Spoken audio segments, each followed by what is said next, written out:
Find yourself a booth, order up a cold one. This is the Spring Bar.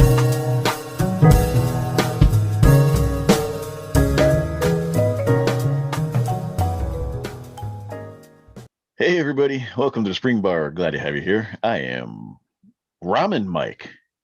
Today, joined by my co-host, Joe High Life Miller. And that was Merlin. And I was special guest. Special guest. Cameo appearance. Yeah, Merlin the cat. Merlin the cat got special for this episode. So this is our Halloween special. Casey is unfortunately not with us today, but he is with us in spirit.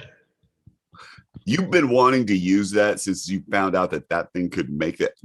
I've done it a couple. Do you remember the monster truck intro that one time? No, that's true.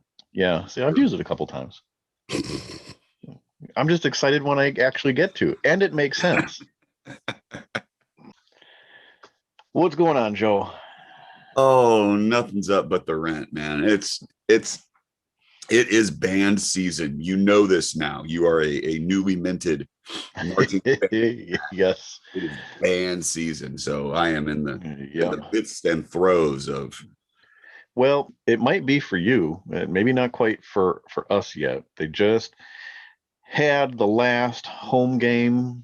I think there's a couple of away games, and then they go into actual concert and competition season. Oh, okay. Well, we work a little more simultaneously out here on the Best Coast. So, well, they had that one. What was it? A couple of weeks ago, they had that. I don't know. I still don't know if it was a competition or what it was exactly, but it was way down south, South Florida, which you were shocked that they went that far. Yeah, that seems a bit far afield because you pay for buses by the hour, and then probably if you're going over a certain mile, money's involved. That was an expensive trip. That's all I'm saying. Yeah, I don't know. Kids left. Kids came home. They did stuff in between. Well, that my measure for success on most things is: did anyone die? And if the answer is no, things are looking up. Bar is real low in a lot of areas of my life. That's one of them. Yeah, well. So, what do you got? What's new? Well, I've got a couple of things. Let's see. Let's start with this one. I don't even know what it's called. It's because it's no, I take that back. This is a 1974. I looked it up in the book. It just has a reference number, no actual name. We're just going to call this the 1974 Golden Bulova. So I bought this watch because it came with a serviced movement.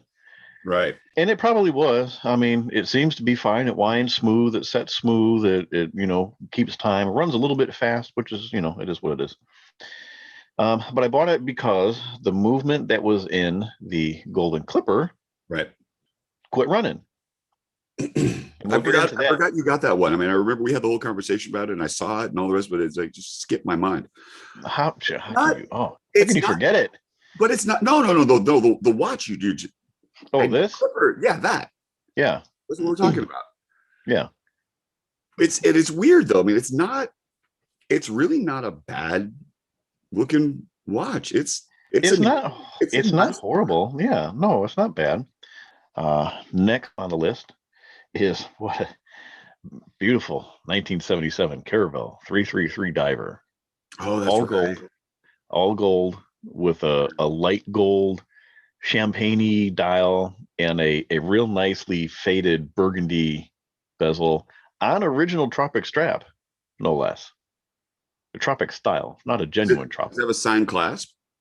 It does not have a signed clasp. It is a gold clasp, but it is not signed, nor does it have a signed crown, which is not uncommon. Not every Caravel had everything signed. So, but I really like this. I like it a lot. There's been a couple that have popped up, running, not running, various states of condition. And then I found this one.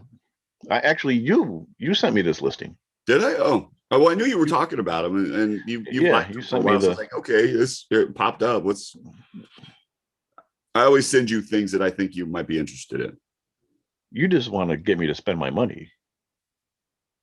I don't believe I said you should buy this. I just Not in so many words.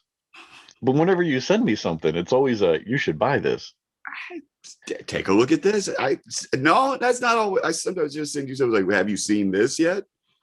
Yeah. Because there's some of that out there too. So you sent me the listing. I made an offer on it. It was a buy it now or offer. I offered whatever it was. I offered for it, and they accepted. And in typical United States post office fashion, it sat in Chicago for 5 days at the post office before it left. Well, you know. And the kicker is the seller paid for 2-day shipping. Yeah. I ordered it on what did I order it? A Wednesday or a Thursday? Either way, it was supposed to be here on a Saturday. It didn't show up until the week after. Yeah, that's right. It took a long time. I remember that. It took a long time. Yeah. And I even reached out to him like, hey, it hasn't left. Did you actually bring it to the post office? You know, feel bad asking you this, but he said, oh, I'll look into it. And then the very next day, it shows out for delivery. So I don't know what the deal was. Very strange. It's weird. USPS sometimes is weird. For you, you've been having more of a problem with that than I ever have, which is very, very strange. And I don't understand what Florida man is working at your post office. But I don't know. Well, see, that's just it. Every time I get something from the Midwest, it always gets screwed up. Coming from California, it will literally make it to Florida in 2 days. Yeah. Whether you send me something or Oliver sends me something, or if I send you guys something, 2 days to go from one coast to the other. I don't get it. It's bizarre, dude. It's bizarre. I don't get it. But speaking of Oliver, yes, this is not necessarily a new watch, and I'm going to cheat a little bit because it's a new bracelet. So Oliver sent me this Caravel. It's not necessarily an electro time, but it's transistorized. The real nice one. Everybody's seen it before. Came on the cream leather strap, which matched, you know, the coloration of the indices real nicely. He says, I'm going to send you a care package. Sent me a tracking number. Okay, tracked it. Got here in 2 days. Inside of it was 2 things. Okay, first off, because in the Golden Clipper the gaskets went bad, I was looking for, I think it's like a G800 gasket. Right. And I asked him, I said, because he's the king of finding gaskets. He loves dunking his watches in water. So I asked him, if you come across one, let me know. I need a G800. So in the box was a package of G800 gaskets. 2 How of many? them. 2. Nice. 2. However, and I don't have them with me. I forgot to grab them. We'll look at the picture here. They were totally melted and shredded within the package. Best part is that's how they came to him. Vintage. And he says, look, I found these for you. I'm going to send them. He says, but this is why you just buy some new ones. So I love it. I love that package. I'm going to have to put it somewhere on display. That's funny, though. But also in the box was, he found the original bracelet. That's lovely for this transistorized watch with the end links. And these are a very funny profile end link. It's a very complex lug on these things. There is 1, 2, 3, 4, 5 different surfaces on these lugs. Yeah. And these end links have to match that. And they do. And it just, I mean, it completes the look. And it's nice and jangly. It's got that vintage sound, right? The vintage jangle has a Accutron clasp on it. But it just wears so nice, and it completes the look. And now apparently, according to him, we match because he has one with the exact same bracelet. So thank you to Oliver. Friend of the show. Past guest. So that's all I've got. That's new. I know that was long, a little long-winded there, but what do you got? You got some cool stuff. I got some stuff. So first up, I think in the right order of things is this. Oh, I forgot about that. Yeah. That thing is so it's I like the watch. I don't understand the bracelet. I don't understand the bracelet either. It's almost like a tire tread. it's very, very automotive driven. So this is a Bulova Marine Star Anti-Digi black murdered out something. I don't know what the heck it was meant to be. I don't know that there's a name for it. The seller had, I think I made an offer, or no, I didn't make an offer. It was like, yeah, I think it was listed for like 75, working, new battery, everything was okay. I'm like, sure. I've been looking for a relatively simple beater watch. It's like, this is going to be my weekend, put it on, let's go. If I'm going to be delivering calves, this is the watch I'm going to take with me. Waterproof, water resistant. I need something along those lines. Quartz, so I don't have to set it. That kind of stuff. And so I sent a message to the seller when he said, I'm like, hey, I mean, there's no box and papers. Do you know what the movement is? It's like, no, I don't. I'm like, do you know how to set the movement? And the response was something along, I'm going to have to paraphrase. The response was something along the lines like, seemed pretty simple to me. I mean, if you're going to have a problem with it, maybe it's not for you. Thank you, sir. Thank you, sir. And it's it was relatively simple. It's multifunction. So, I've got there has this weird thing though. This is kind of strange. Like there's a sort of a countdown counter alarm that you can set years in advance. Well, it's a retirement planner. It might be. Currently, I have 954 days before my alarm goes off. Okay. Right? If it lasts that long. Well, I may have to set. We're probably gonna have to set the battery in between there.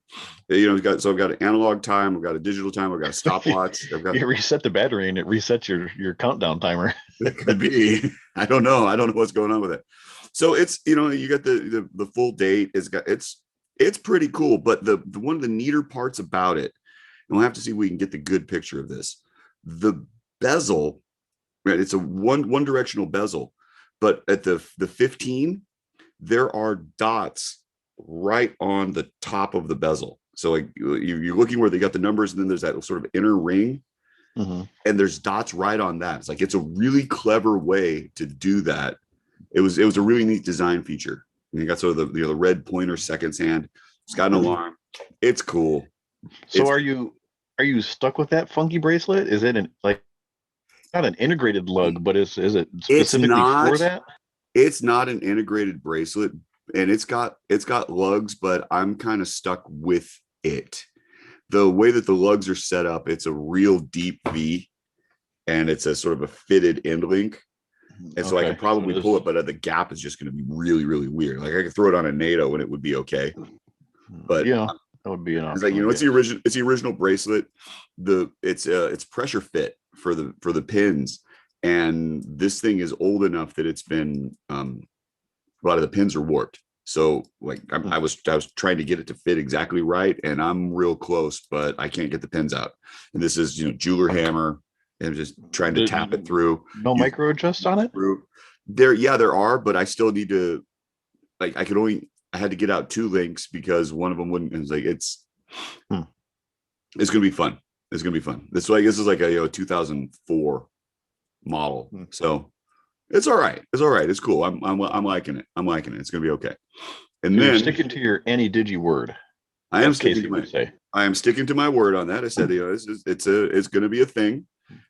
Now, granted, and if you check out his Instagram profile, you will see that he has been rocking his Breitling, Anti-Digi, and it's like, okay, but I gotta stay true to me. And I couldn't find a 666 Anti-Digi, so this is what I got. This is what I'm stuck with. I guess I'm the last one.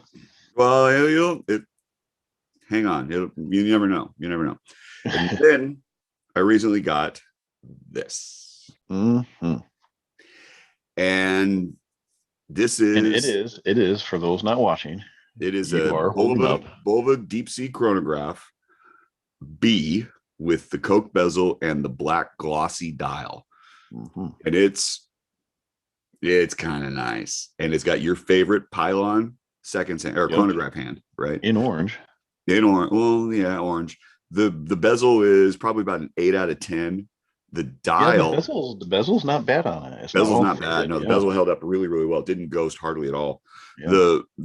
The pictures were just atrocious. Yeah, you sent it. You're like, this is what I got. And I'm like, ooh, that's rough. Here's I hoping. Here's hoping. And so, it showed up.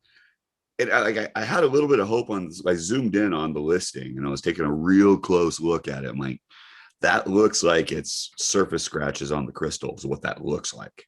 Mm-hmm. But who knows what it's hiding? Well, it showed up, judicious use of polywatch, and the bezel's pretty solid, or not the bezel, the dial's pretty solid. It's like a 9 out of 10. It's going to be okay. Needs a service. It's going to Magic Hands. Yeah. That's just the way it's going to be. But so what's all wrong with it? Well, it's kind of a laundry list of issues with that. It does. I think it just needs a pretty good cleaning because right, the chronograph center seconds runs. It doesn't stop, nor does it reset. It's not keeping time. The watch kind of stops and starts, and the running seconds hand is floating around inside. It is off of its pinion. So we'll have to see about trying to get all of that stuff reworking. But I mean, all the parts are there. The case isn't horribly chewed up. I mean, it's got a lot of wrist cheese on it. It's a 73 watch. I mean, I have done significantly worse recently. So yeah. I'm pretty satisfied. So my issue is that there's a roller on the 12 o'clock side. And so that's that. What the hell was that? Did you hear that? That's the neighbor. It sounded like there was a ghost in your house. Oh no, it's a Harley. It's a Harley down the street. Okay. I thought, did you like my pause though? Because I wanted to make it look right. I did, yeah. So it's one of those rollers that people throw on NATOs, and it goes over the spring bar. It's just tube, but it's a 20 millimeter lug, and it's like a 19.5 millimeter roller. So it's like right in there. I can't get to the spring bar to try and release it. So it's like there's just no. I'm probably gonna have to pop the whole spring bar off, which I'm really loath to do because it's a nice vintage thick one. It's like those are. They don't quite make them like they used to, and this is one that I'd like to hang on to. But here we are. So we shall certainly see. We shall certainly see. There's the ghost again. I did have a lot of queso last night. Just saying. Ooh, well, good thing it's not smell-o-vision. Anyway, that's what I've got. So that's a cool pickup, though. It is. You got it. You stole that. Really, if we're being honest, you really did very well on it. You're in it so good that you could pay for your service and still be in it for good. I could pay for a service and flip it for a profit if I needed to. In fact, didn't you have a couple people message you like, "Oh, were you the one that bought that?" They were. Yeah, I've had compliment as soon as I posted it on Instagram, and I've had people like, "Oh yeah, I saw that one," and I just couldn't. Yeah. I didn't want to. I actually bid on that, but I didn't want to. And I'm like, thanks, dude, because it worked out pretty good for me. Yeah, it worked out good for you, exactly. Yeah, that's kind of my fear sometimes. Is there's so many of us, and we all know each other, right? We all know who collects what and this and that, but if you're gonna bid on something, it's like, oh. I wonder if he's going to bid on it, and then but then what is that going to do to the price? And then I really want that one. It's kind of really need it. It's kind of neat within the community of you look at like some of the more active Bulova collectors that we all know each other, but we also all kind of know what each other really likes. And there's been times that somebody has sent me a link. It's like, oh hey, check this out. I'm like, yeah, that's kind of cool. It's like, are you going to bid on it? Like, no. Yeah. Okay. It is true. Like there'll be the ones like, all right, yeah. Have you seen this? Is like, yeah, I've been watching it for 2 weeks. I'm like, oh, yeah. Okay. Yeah. So. It is true. Like our collections are different enough where we're not stepping on each other's toes. Well, you and I aren't, but I mean, there's other collectors that that are looking for or have a similar aesthetic, because you're not looking for something that's specific, right? You're not collecting one type of genre. You're a little more Yeah, across well, the board. outside of the Jetstars being done, I Right. mean, not really anymore. I'm just kind of back to the funkiness again.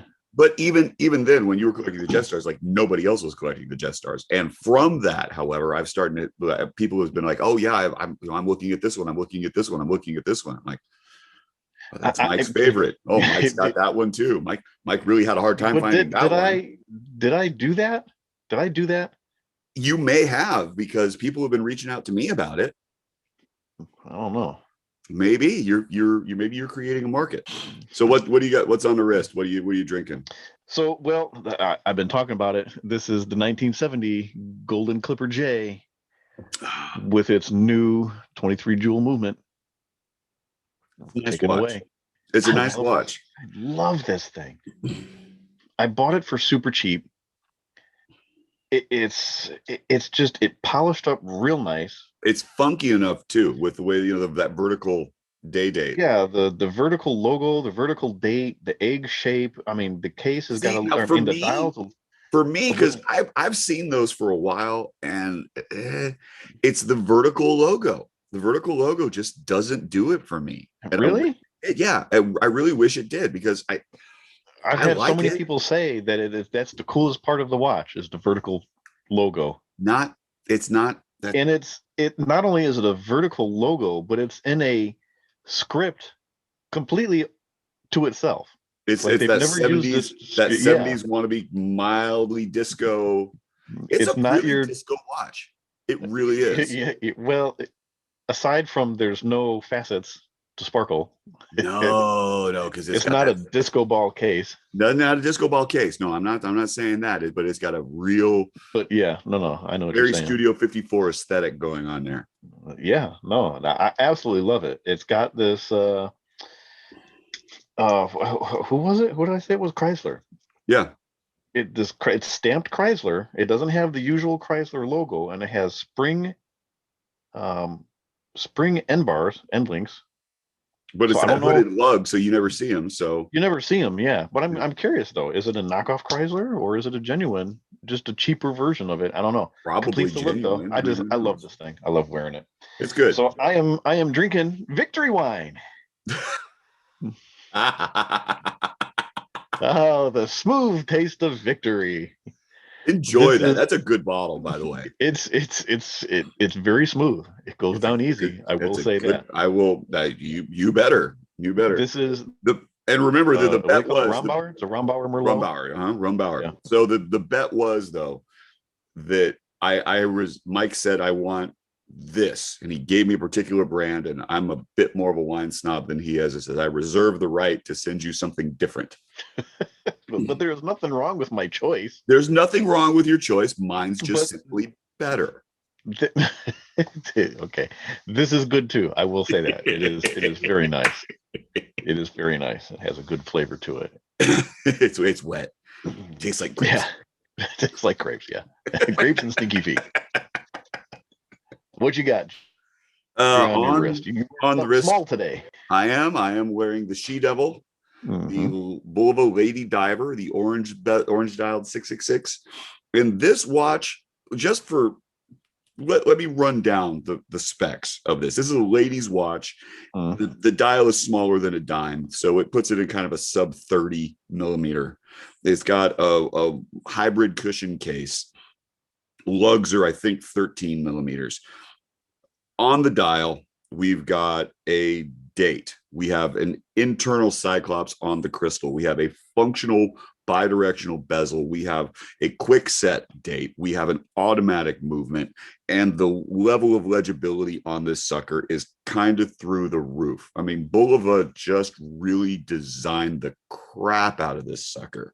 And it is a design that would work. It would work today. It's one that if you have the chance to pick one up or see one or handle one, I highly recommend it. And it works. And this is a 7-inch wrist. It works. So if you're sleeping on the ladies' vintage pieces, wake up. Wake up. In particular, like these diver type pieces. Mm-hmm. They're really way underrated. And so over designed. Like you would think, like you think about divers watches, and legibility is always the safe word for it. And the fact that it's legible from a distance. I don't have to think about what time it is. I can tell. Like the date is really crisp. It's clean. The window frame around the date. It's so elegant of a design. It's so simple of a design, and it was just executed incredibly well. So kudos to Bulova on pulling this one off. In the cup.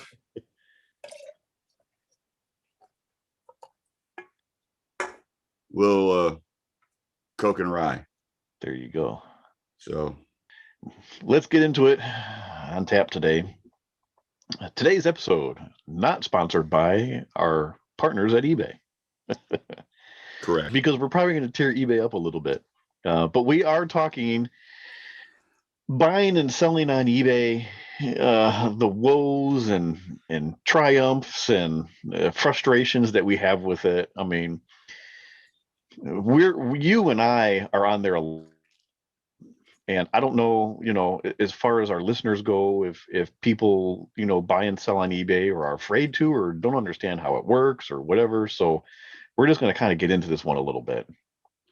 So thinking about your collection, what percentage of your collection came from eBay? My vintage collection, probably 98% of it. Short of the how many watches have I bought from you? Two, three. You got all those from eBay, because that's where I got them from. So a couple of mine come from you, and then everything else, all my vintage stuff has come from eBay. I haven't bought anywhere else. Like a majority, I would say probably I'm similar, 98%. I think my collection is a little bit larger than yours. I think I've got a couple more watches than you do, but the majority of it, if it wasn't purchased new, or I didn't get it directly from another collector, it came from eBay. And so the part of the discussion when we talk about eBay and what do they call themselves, the world's marketplace or something like that, that is your easiest access to a broader market, to a broader clientele than just about anything else, other than because the thing that happened before was garage sale. I saw a comedian recently, and it was like, eBay minus the internet equals garage sale, and he's totally right. Yeah, it's accurate. But you have this, other than the garage sale or even the flea market or the pawn shops and right, yeah, just to get into trying to find something. And we've all read and we all know about these barn find stories of somebody at Goodwill who shows up with a pole rotor or who Breitling Super Ocean. Yeah. I got it for 25 cents. I'm like, okay. But we just talked a couple episodes ago about the James Bond watch that was bought at a flea market for $100. Yeah, right. That with the bezel, right. And so the eBay is sort of the space to find that, because you've got people on there who inherited something, or they found it in a junk drawer, or they just need to get rid of it, or whatever. Well, you've got the other part. Yeah, you've got a couple different kinds of people. You have the jewelers are on there selling a lot of the stuff that they're getting in on trades or services that nobody's ever picked up and things like that. Then you have, I guess you can call them the armchair dealer. The guys that are buying estate sales things, flea market things, pawn shop things, and then turning around and reselling through a storefront, if you will. And then you got the guys who, like you were just describing, or you got the stuff that has been sitting in the sock drawer forever. You see a lot of you should sell that on eBay. Yeah, a lot of like the service anniversary watches with the engravings on the back and things like that. You see a lot of those. So and there's also, like, I'm fairly convinced that this chrono that I got, it stopped working and somebody threw it in a drawer. because looking at the amount of damage to the crystal that there is, but not commensurate damage to the case, Stuff has been piling on top of it.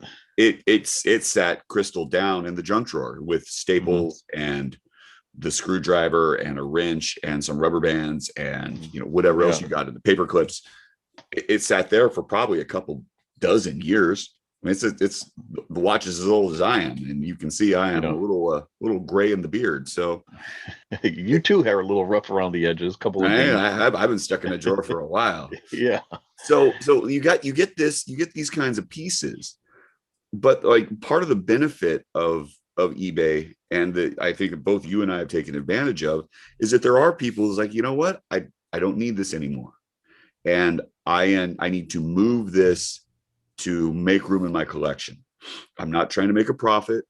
I don't even know what it's worth. Mm-hmm. It just needs to go.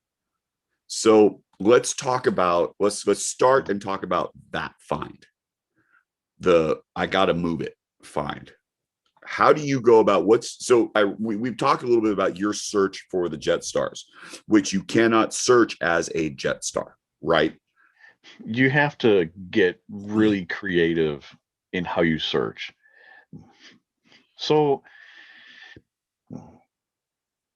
Jetstars, they all generally have one thing in common, which is the movement. It's the 11 BSACB movement. And I found hang on. Let's back up. Let's back up on that a little bit, because immediately you have gone into a slightly different space in a different seller.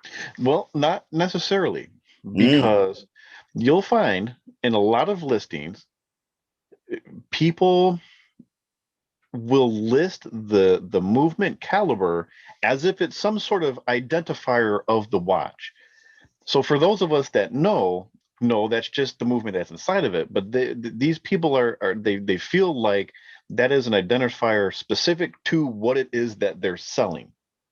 It is, but again, you've immediately made the assumption with that, because that, to me, that's like a grade 3 watch seller who understands that the case back comes off. There's a whole system here. There's a grading system. There's a complete system. There's a complete system. Like, your level 1 seller is like, hey, I found this thing, buy it.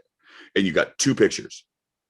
Okay, like, what's level 2? Your level 2 seller will list some more specific things about it. It's like the watch has a dial, and the dial has these numbers on it, and it has 4 numbers on it, and then there's a little cutout, and you can see other numbers in that, and it has 3 hands. You see those guys. That's like your level 2 seller. It's like, okay, know it's a watch. So level 3 knows that it opens up. Level 3 seller understands that the case back comes off, and has the wherewithal and understanding that righty tighty lefty loosey, and has managed to get the case back off. It's like, hey, I see numbers. Maybe they mean something, because I understand that numbers are important. Okay. Because it's a watch. Level 4 seller knows what the brand name means. It's not an unknown thing to them. They understand that there is a brand name. They've done a little bit of research. They typed that into Google, and then they took the numbers that they found and they typed that next to the name on the dial named to Google, and then they looked for a picture that showed their watch, and then they said, oh, well, that must be what this is. And your level 5 seller is somebody who understands all that and puts it all together. They got some great misinformation from myboulevard.com. They possibly did, but they probably found other eBay listings to start with. So, you've got, and we're not talking like power sellers. We're not talking like dealers. We're not talking anybody that's got a pedigree, because that's kind of, that's your upper echelon. And they know what the watch is. They know what the market is. They also understand, like, okay, this is a good example. This is a bad example. This watch is going to sell for more than it's worth. This one has a pedigree. I got it from Steve McQueen's daughter, whatever. So I guess that said, I've been dealing with more grade 3 sellers typically than not, because a lot of times I'll search by the movement, and it'll bring up all the watches that have that movement in it, and you'll find it somewhere within that list. The other thing you can search, and what's nice for me is a lot of these Jetstars were 1 year only production. Right. So I can search N2, I can search N3, I can search N4, and it'll pop up under that search as well. But a lot of the cool funky stuff, like this golden clipper, I just searched Bulova vintage men's watch, and you'll get a huge number of returns back. But you just spend some time and you go through the different pages, and somewhere deep in the bowels of these search results, you're going to start finding some cool stuff. And I think that's where you find what you would call a level 1 or level 2 seller, because this didn't really have much of a description to it. And that's where you find some of the cool stuff, because you'll get people that are searching Bulova N0 Golden Clipper J, Bulova oval shaped, whatever, blah, blah, blah, blah, blah. But it's the stuff that's not described properly that flies under the radar. And those are the ones that you find for cheap. So, and we've spoken about this a little bit. I am a 666 dial collector. And if you haven't checked out the Instagram page, you can see that I am in the middle of, we're calling it Devil Diver Days. And I am doing a different 666 for the whole month until Mike rudely pointed out that I had already posted my Accutron Deep Sea AB twice. And so I immediately had to throw up my red dial. I got to keep you accountable. Oracle 6s. You got to keep me honest. And I appreciate that. You're the only one who pointed it out, by the way. So of all my multiple followers, shame on you. Anyway, I'm looking for 666 dial watches, which makes the search for me significantly easier, because if you know that there's a 666 on the dial, you throw that into the listing and it pops up. But so here's the thing. Yeah, okay, go ahead. But I don't even search the way that you do.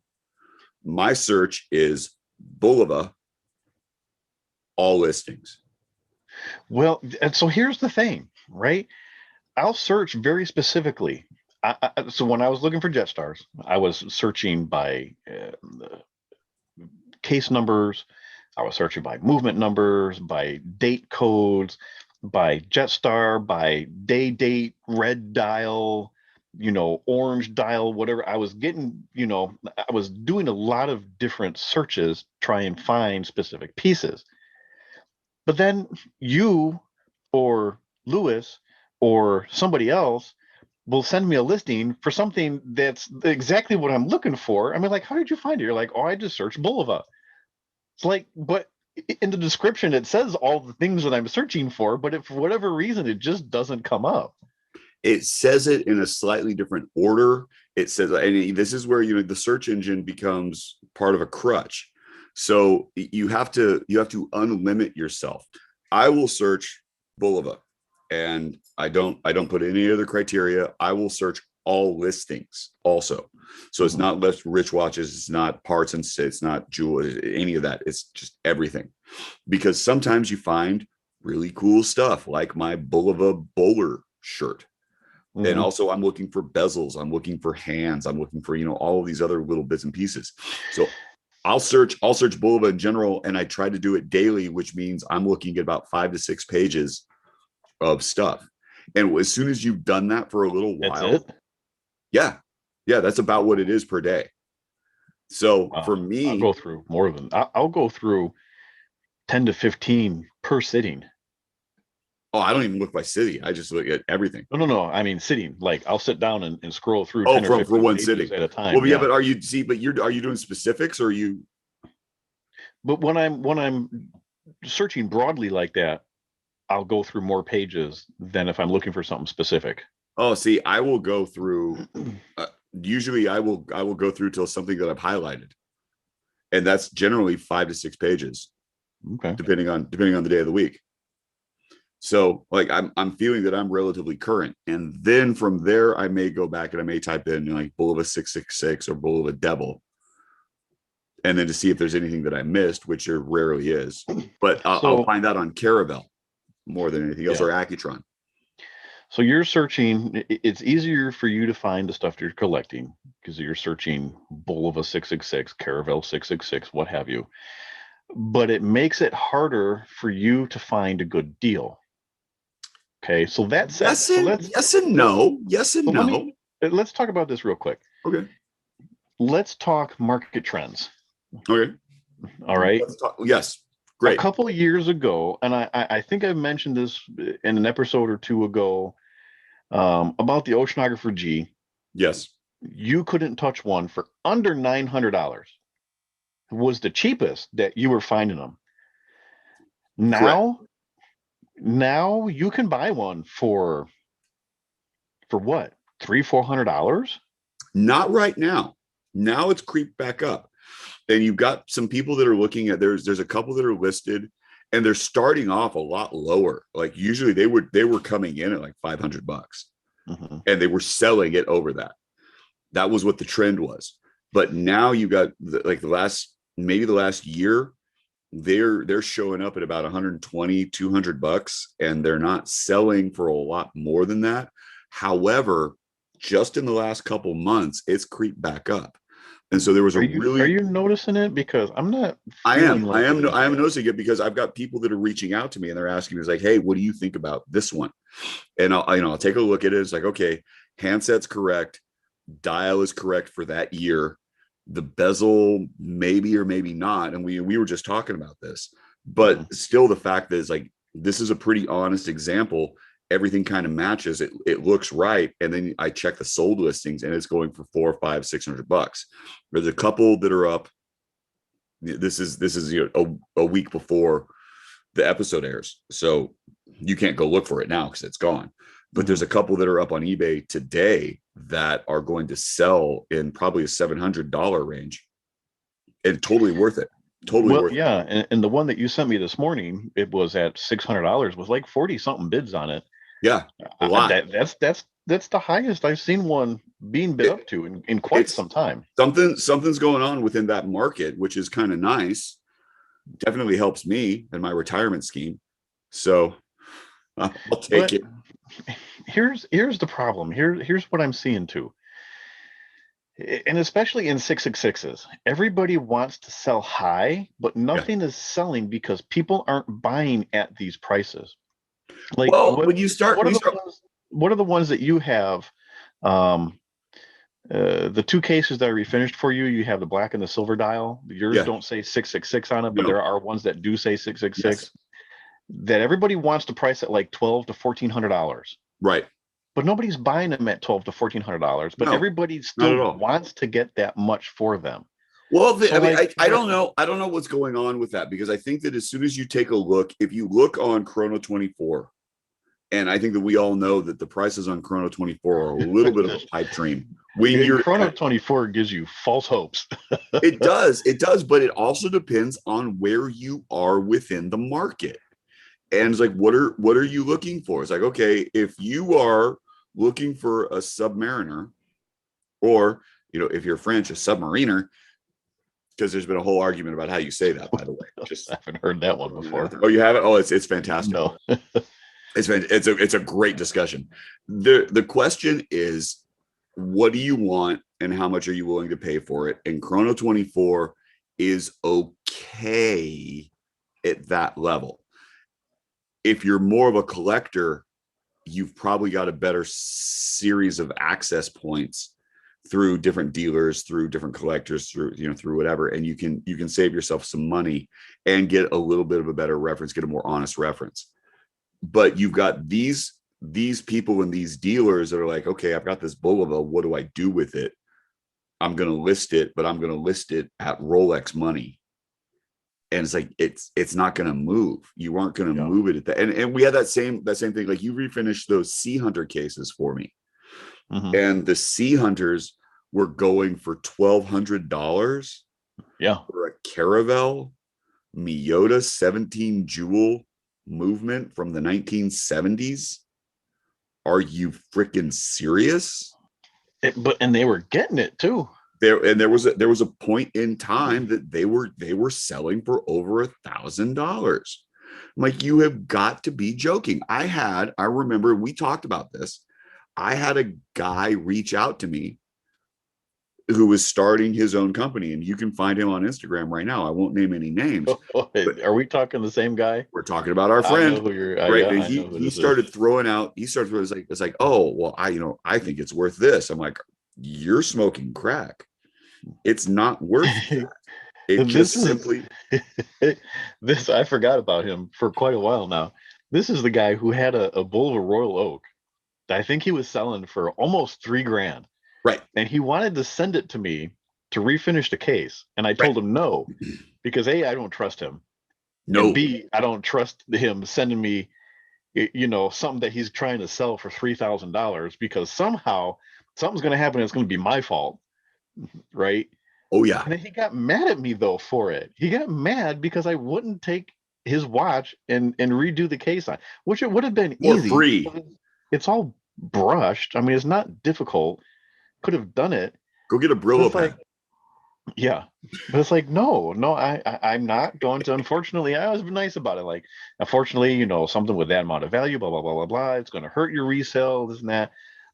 He just, yeah, I forgot about It's him. right, but you get these sellers is like, oh, okay, I'll check the sold listings on eBay, which I think is probably your first fatal flaw. It's like, okay, I'll check the sold listings on eBay, and it's sold for this much, or somebody listed it for this much, so that must be the market price. It's like, that's not the market price.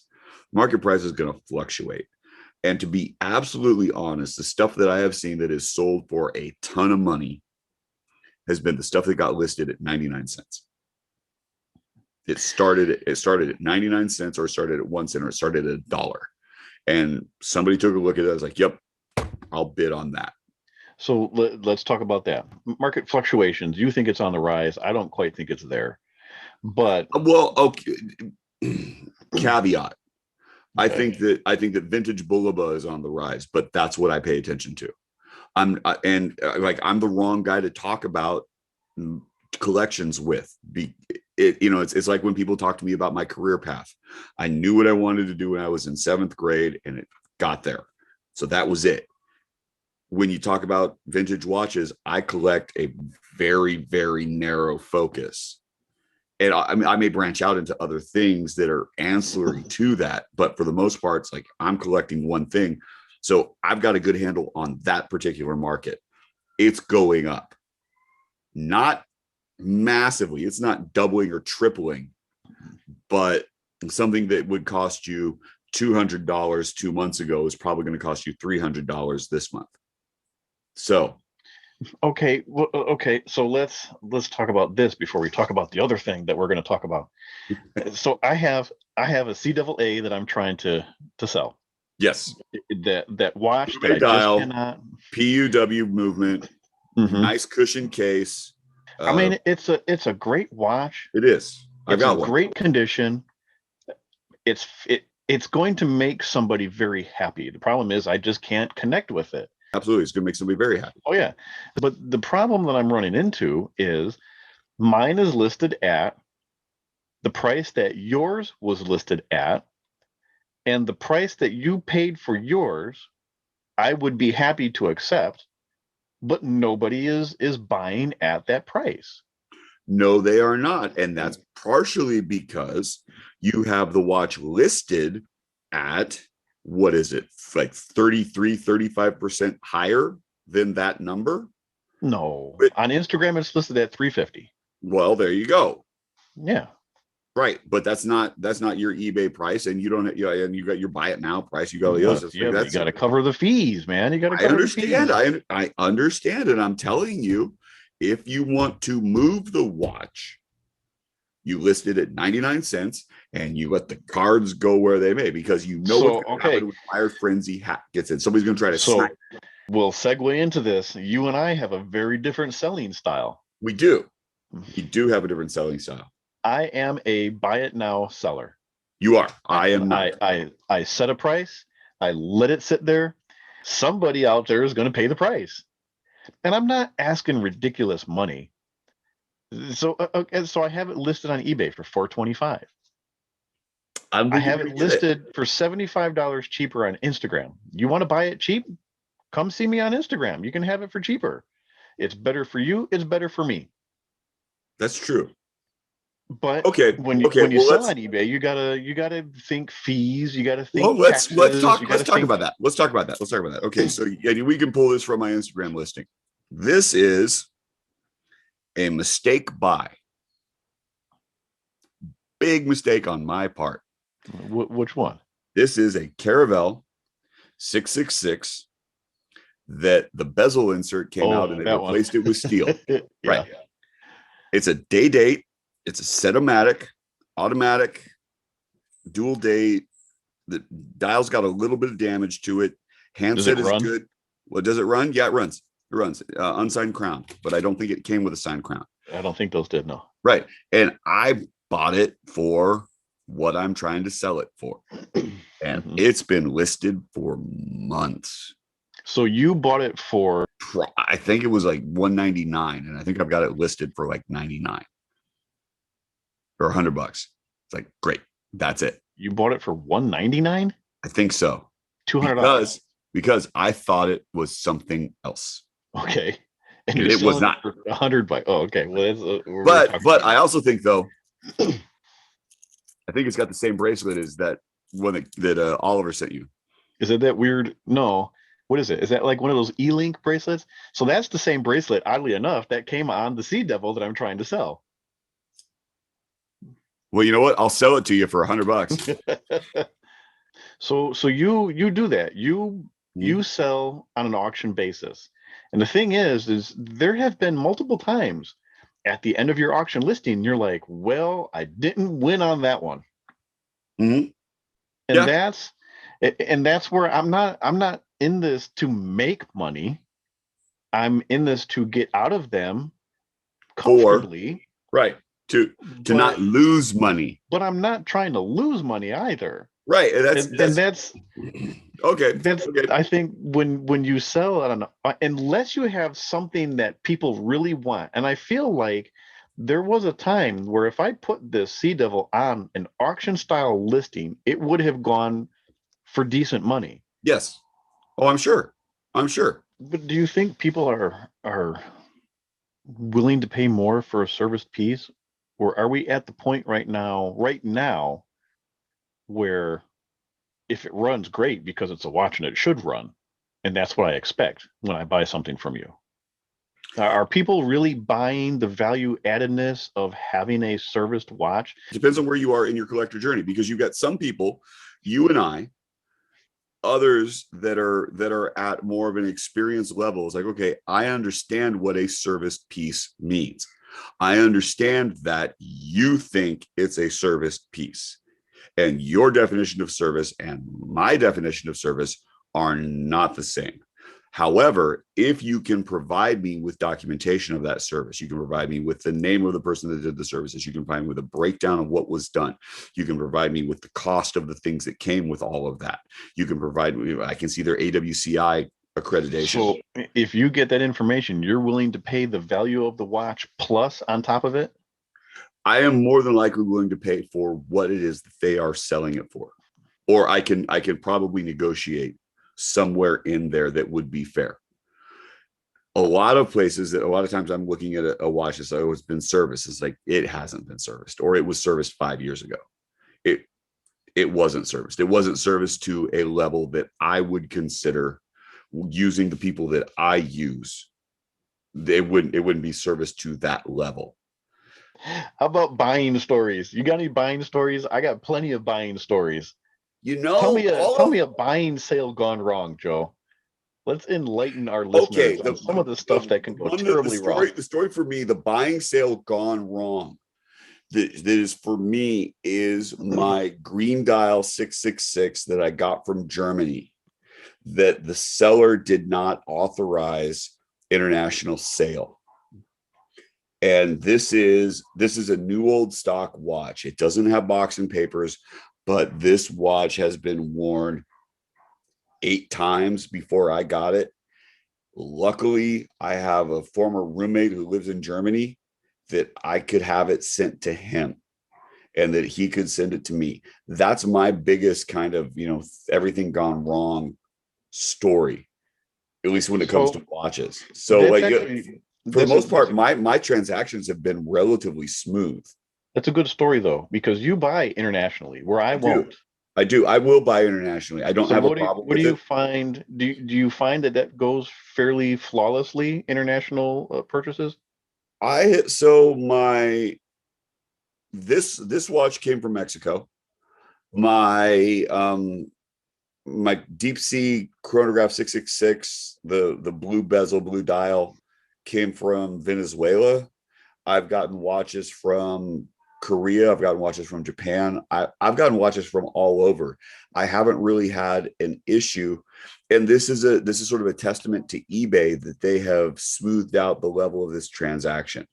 That if you are familiar enough with eBay and how sales and transactions work, I can then expect a level of service that is commensurate with what I would get domestically. It may take me a little longer. It might take 3 to 4 weeks longer dealing with a variety of international customs, but the watch will get here. Customs is a And biatch. well, it certainly can be. It certainly can be. The issue with the green dial in particular, was that the seller had to bring it, he had to get it to my former roommate in Germany. My roommate was out of town. He had to get back in town, make sure that he could receive the package, get the package, unbox it, repackage it, and then ship it to me. And the problems, and so the transit time was massively lengthened. And he's a teacher in Germany as well. It's like, okay, so he's got a limited window from when he's out of school to when the post office closes that he can make the trip. I'm like, you know what? And then it got here. Isn't that the one that? No, that was from Canada. That one was from Canada that got delivered to the wrong place, and okay. the postal employee lied about it. Yeah. That was a totally different issue. And those two came within 2 days of each other too. Yeah. I remember that. Yeah. That was a mess. That was a whole different discussion. That was the quote unquote chronograph. Yes. Yeah, The chronograph that doesn't have a chronograph to it, but whatever.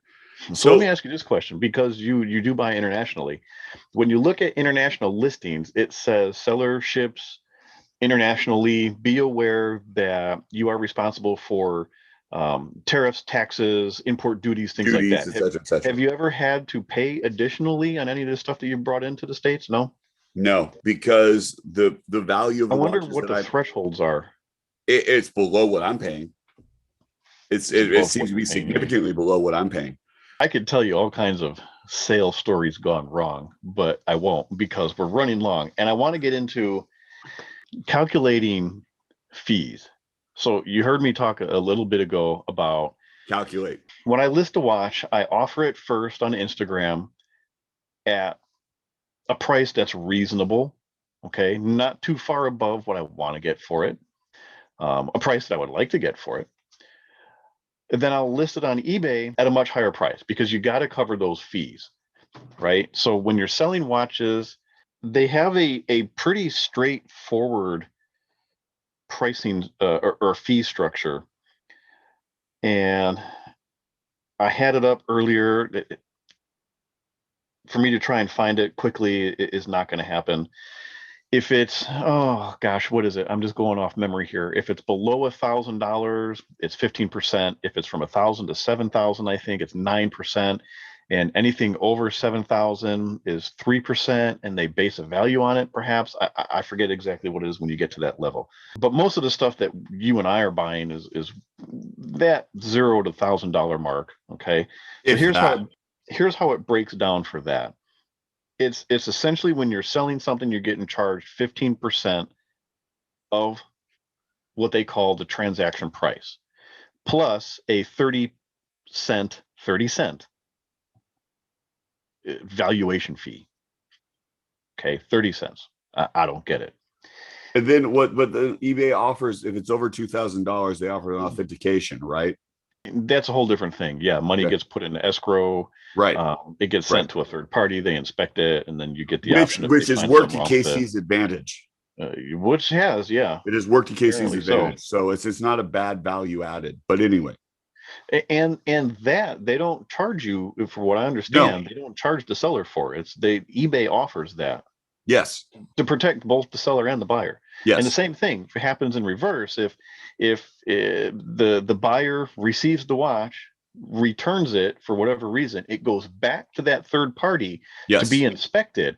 And I've heard stories of, people taking the genuine version, sending back a fake, and getting caught in the inspection, and it saves the It's a buyer, or it fantastic saves the bit of seller at value that added. point. Like Yeah. I have no issue with that at all.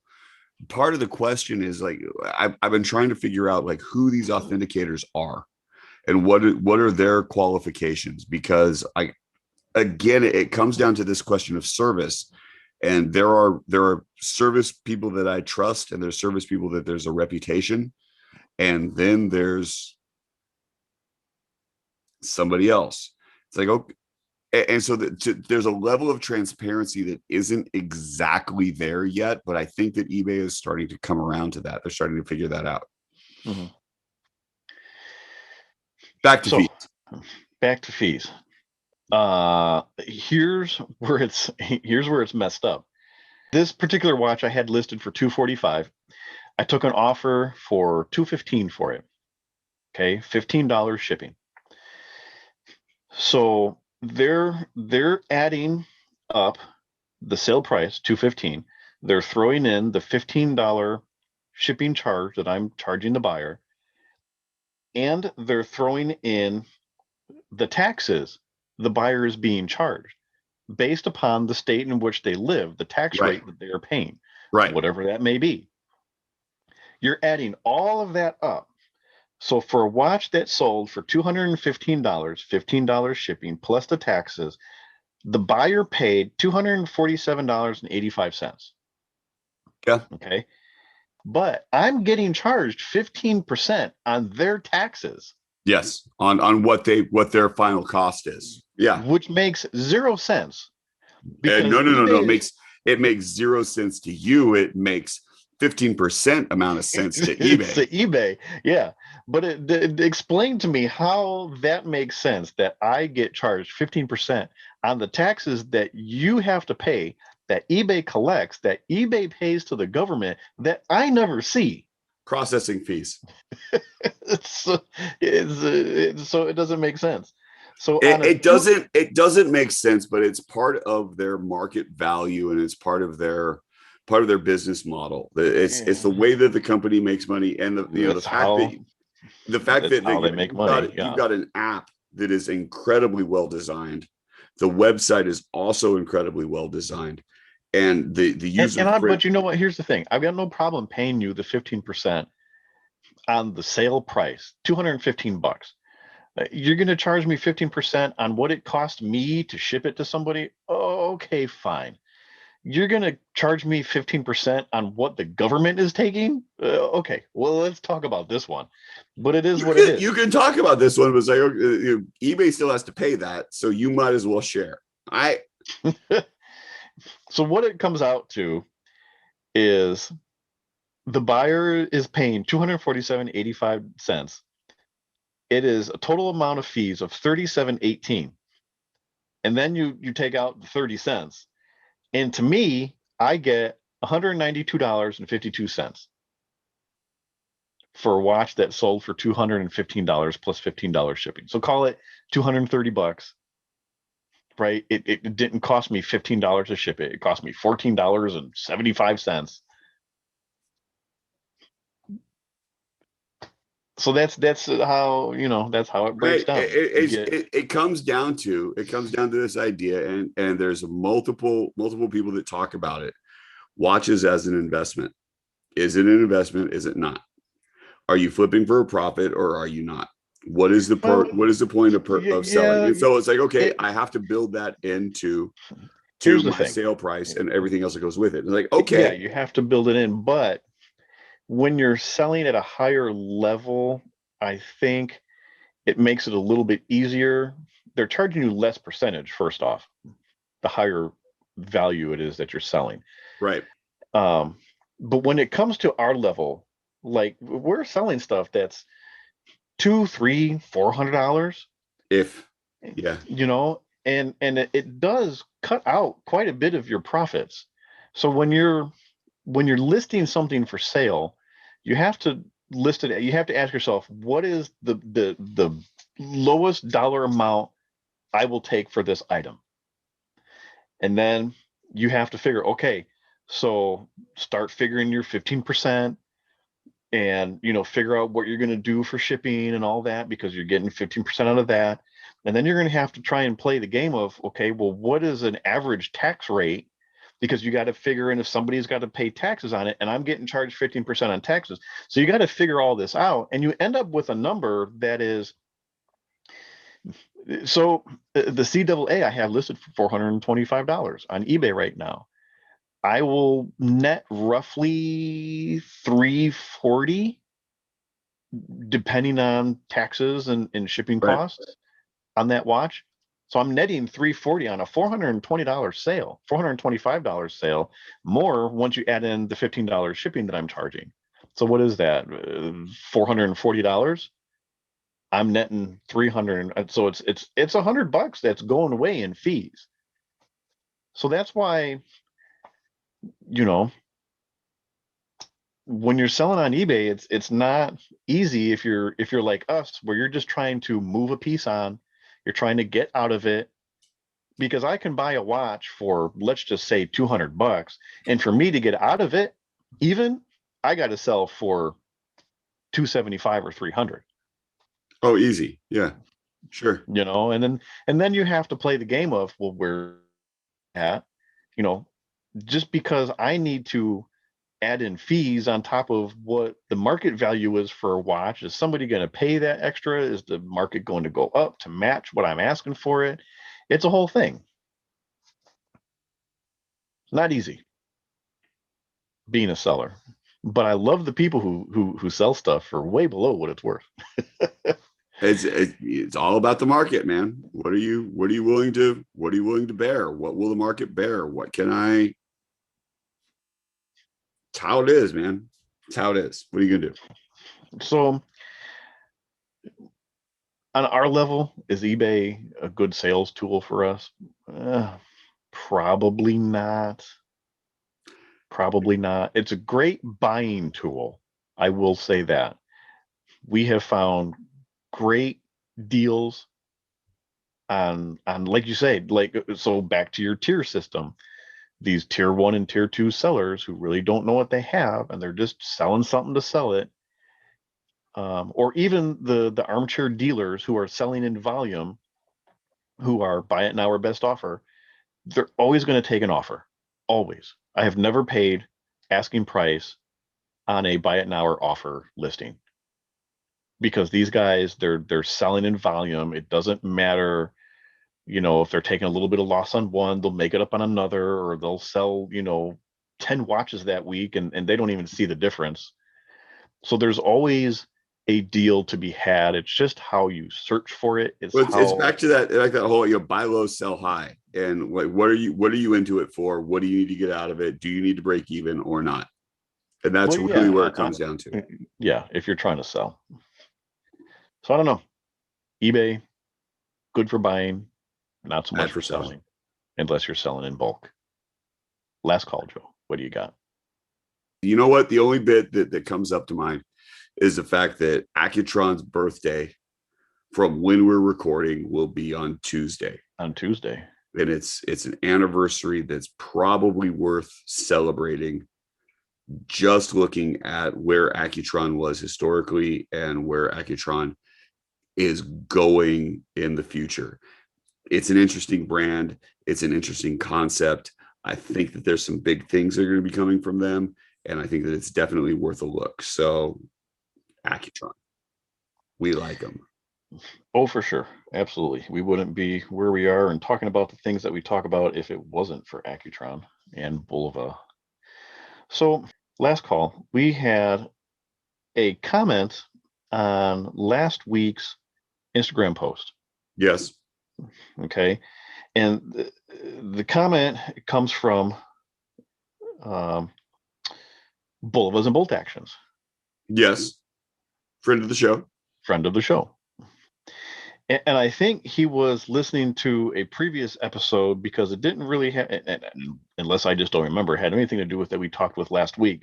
But he's talking about the Caravel rebrand Yes. that we had discussed Yes. prior, and where Bulova should go with Caravel, or how they can rebrand Caravel, or get Caravel back into, you know, the mainstream space again, and out of this fashion watch quote unquote slump, shall we say. And he says, I think Caravel will always be limited because it's cheaper than Bulovas are. Unless that changes, it isn't worth marketing the brand. If anything, rebrand the Bulova mall watches as Caravels and leave Bulova to a higher quality and cooler stuff. That's a pretty cool perspective. And that's I get where he's coming with it. I do. These entry-level Bulovas raise. So when we talk to Michael, he says Caravel occupies the $0 to $200 space roughly, and then Bulova goes from $200 or $300 on up. If you raised that Caravel threshold and poured some quality pieces into that price point, it would make it worth marketing again. And then Bulova, who was already established, you can raise your entry-level price point, but now you're at a high-spec watch for still a reasonable amount. So I think that's a very interesting way of thinking about that. It's an interesting idea. It definitely brings like you and I have spoken about Timex and where they are in their particular price point, but what they are doing for that value level. And it's like, okay, it's Chinese movements, but the design is excellent. And, you know, case in point is that Pan Am watch that is currently somewhere in your home. That watch, it's a quartz watch. It's not real expensive, but the design is elegant. The marketing process is elegant. The watch itself looks like it's worth way more than what it costs. It's impressive. I think that Caravel could occupy that space and compete pretty well in that space. And we've had this discussion, and I've said that on more than one occasion, that they need to take Caravel to that Timex level. Timex is killing it. They are killing it at a phenomenal price point. Collaborations, design language. So that Pan Am watch is the three-hander Pan Am. There's two versions. There's a three-hander and there's the chrono. The three-hander, I think, was $179. The chrono was $215. Yeah, it's a quartz chrono. It's not a mecha quartz. Sorry, Casey, but $215 for a collaboration chronograph in the level of quality that you're getting from Timex is they're blowing everybody out of the water at this price point. It's a good piece. It's a good piece. I'm not upset with any about that. The James collaborations that Timex has done, there's some really good stuff that's going on. I think Caravel could occupy that space and do very well, personally. So I like his suggestion of funneling the lower end Bulovas, which are nice quality pieces, to compete with that Timex piece that's on the market for relatively the same price point. You might charge a little bit more, but you're Bulova, crying out loud. If you market it as Caravel by Bulova again, and don't put it on the dial like they did in the past, but still Caravel by Bulova, and bring back the storied past and raise that price point, and then raise the price point of Bulova. It's worth thinking about. There's potential to be had for all of that. I agree. So look at us driving opinions. That's our hot take. So how do they find us, Mike? So you can find us on Instagram at the Spring Bar Podcast. You can email us, thespringbarpodcast@gmail.com. On a personal level, I am 120 clicks, all spelled out, one long word, 120 clicks. Joe? I am Watch Taylor Youth, all one word, TAYLOREUPH. I gotta change that. I'm telling you right now, nobody knows what the hell a Taylor Youth is. No, don't change it, because then I got to remake your You avatar. You do. It'll be fine. It'll work. If you want to hashtag us, we are the Spring Bar Podcast. Hashtag the Spring Bar Podcast. We would love to see your sock shots, which nobody did. So just the three of us, you, Casey, and myself, we each did a sock shot. So being that today is Halloween, let's ask for Halloween watch shots.